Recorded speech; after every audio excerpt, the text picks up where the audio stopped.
I'm about to start some vertical foils in the front of Lori. I keep getting Rose because Rose is the name on my sheet of what to do here.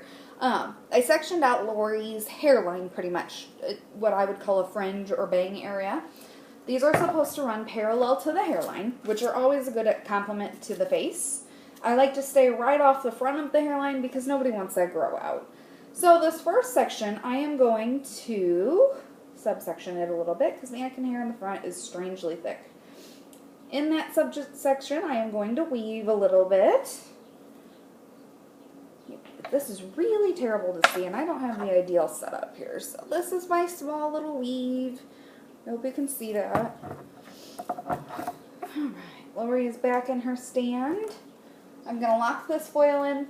These I'm also going to do in a 5. I'm trying to add depth around her face because we're going to be painting her ends in a sombre.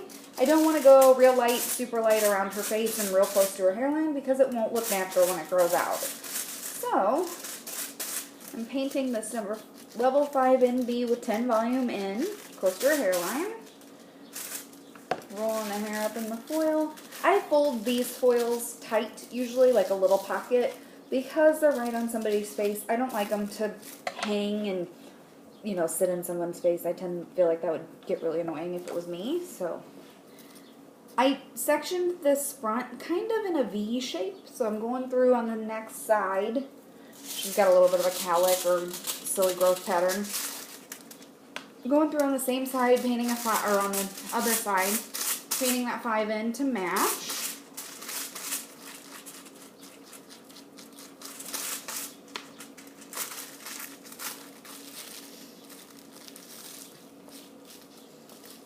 Okay. Now I'll go right in between these 2 foils I just put in. You see those? I'll go right in between those and lock in a small weaved 7. So, this is that section.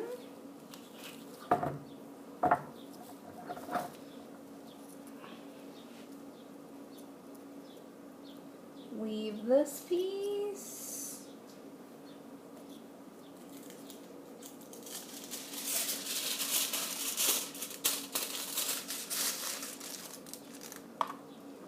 Paint the level 7 in.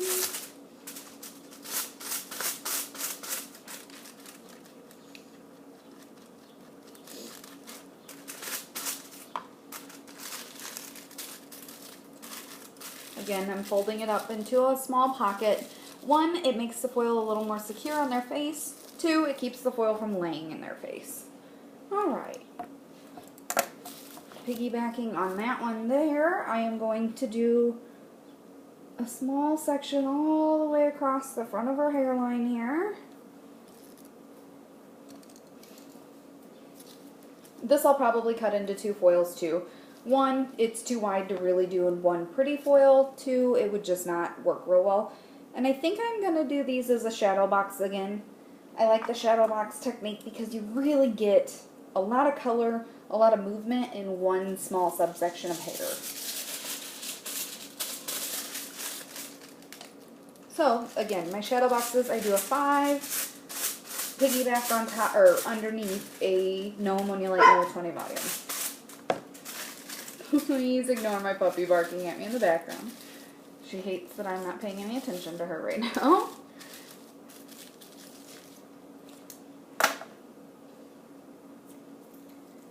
This is weave, the top weave of that subject section there.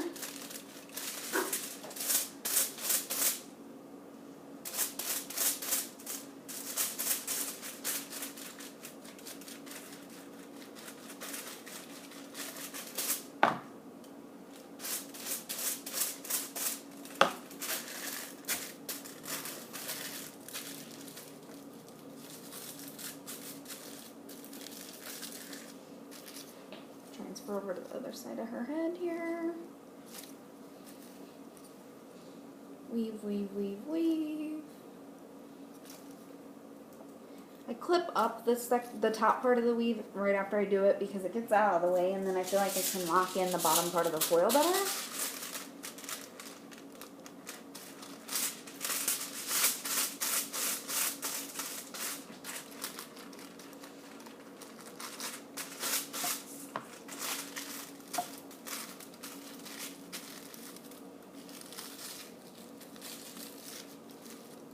And top part of this foil.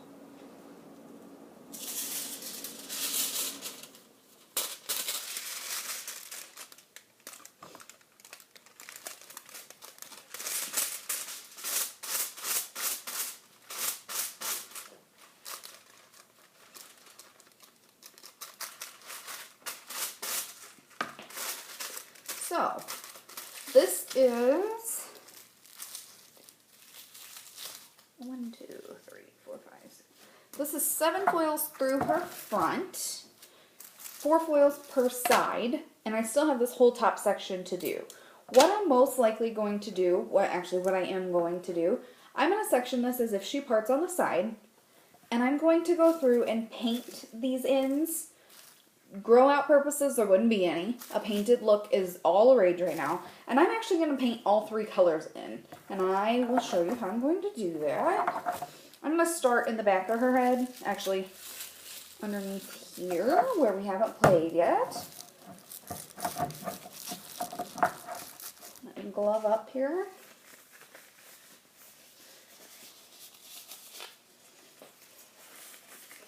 I prefer to paint with a foil board. Some people don't, some people do. I'm sorry, a balayage board. I'm going to, I'm sorry, you really can't see me.